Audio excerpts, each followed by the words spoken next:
Assalamualaikum warahmatullahi wabarakatuh. Halo sobat setia Fakta Kehidupan. Tidak lupa kami sampaikan salam sehat, salam sejahtera. Semoga tercurah segala bentuk kebaikan dan juga kita semua dalam lindungannya. Seperti biasa, kita akan berbagi kisah dari yang unik, menarik sampai bikin nangis. Mari kita simak kisahnya.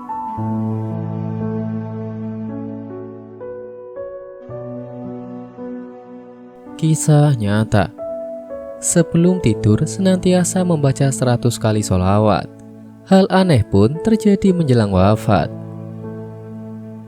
Sholawat merupakan salah satu cara kita mencintai dan mengakui kerasulan baginda Nabi besar Muhammad SAW dan memohon kepada Allah SWT supaya menganugerahkan keutamaan dan kemuliaannya demi kebaikan kita sebagai umatnya. Dalam hal ini, nampak jelas bahwasanya hakikat sholawat bukan hanya sekedar menyandungkan madah kepada baginda Nabi akhir zaman saja, melainkan juga memiliki sisi lain, yaitu bermunajat kepada Sang Khalik sebagai Raja Semesta Alam, hingga ada segenap harapan yang dimaksudkan dan butuh perantara sosok kinasihnya, yang tak lain Rasulullah SAW, agar diperkenankan. Sesungguhnya Allah dan malaikat-malaikatnya bersolawat untuk Nabi. Hai orang-orang yang beriman, bersolawatlah kamu untuk Nabi dan ucapkanlah salam penghormatan kepadanya. Quran Surat Al-Ahzab ayat 56.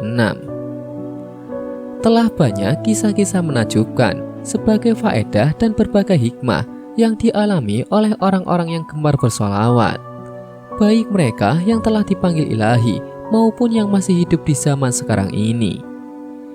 Bagaikan oase yang bertahan dalam gembara zaman, terus-menerus selamat berkenang dan tak pernah lekang oleh waktu.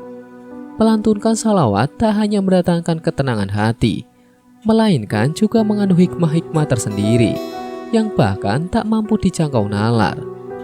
Sebagaimana yang diceritakan dalam suatu kisah yang disadur dari buku 114 kisah nyata, Doa-doa terkabul, karya Tauhid Nur Azhar dari Sulaiman Abdurrahim. Begini kiranya. Alkisah seorang ulama zuhud bernama Muhammad Abdullah bin Mubarak keluar dari rumahnya untuk menunaikan ibadah haji. Di sana beliau menyaksikan pemuda yang begitu larut dalam melantunkan sholawat yang disenandungkannya. Demikian juga tak kalah di Mina dan Padang Arafah. Abdullah mendapati pemuda itu masih asik saja dalam lantunan sholawatnya. Hai pemuda, tegur Abdullah kepada pemuda tersebut. Setiap tempat ada bacaan dan doanya tersendiri. Mengapa engkau tidak malah memperbanyak sholat dan doa padahal itu yang lebih dituntut? Sedangkan engkau semenjak tadi hanya asyik bersolawat saja. Saya memiliki satu alasan tersendiri mengapa saya memilih begitu khusyuk dalam bacaan sholawat, jawab pemuda itu. Saya beranjak dari tanah air Khurasan bersama bapak saya untuk menunaikan ibadah haji. Setiba kami di Kufah, bapak saya terserang penyakit parah hingga ia menghembuskan nafas terakhirnya di hadapan saya sendiri. Lantas saya tutup wajahnya dengan kain sarung yang ada. Dan malangnya apabila saya buka kembali kain sarung itu, wajah bapak saya telah bertukar menjadi himar atau keledai. Bagaimana saya memberitahukan kepada orang-orang ikhwal meninggalnya bapak saya sedangkan wajahnya kini begitu hina dan memalukan. Kemudian saya duduk termenung di sisi mayat ayah saya dalam kebingungan hingga tertidur dan bermimpi. Dalam mimpi itu, saya bertemu dengan pemuda yang memakai penutup muka dan sangat baik akhlaknya.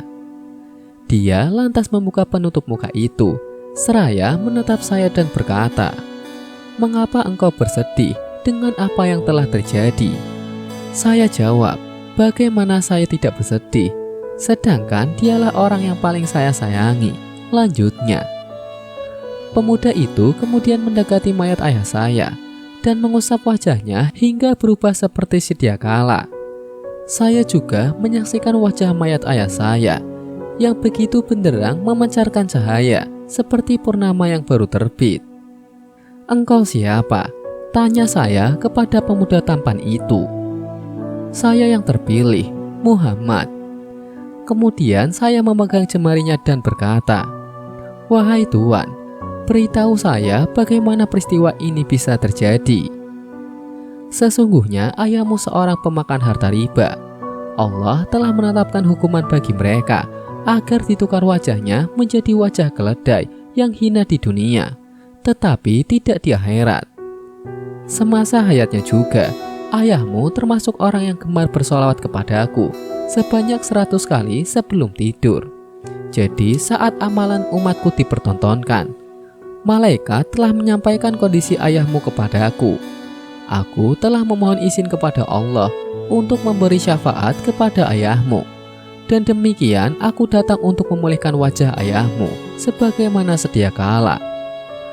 Semoga kisah di atas bisa diambil pelajaran dan bermanfaat untuk penonton semua, yakni senantiasa membaca salawat bisa memberikan syafaat pada kita baik di dunia maupun di akhirat. Amin. Wallahu a'lam bishawab.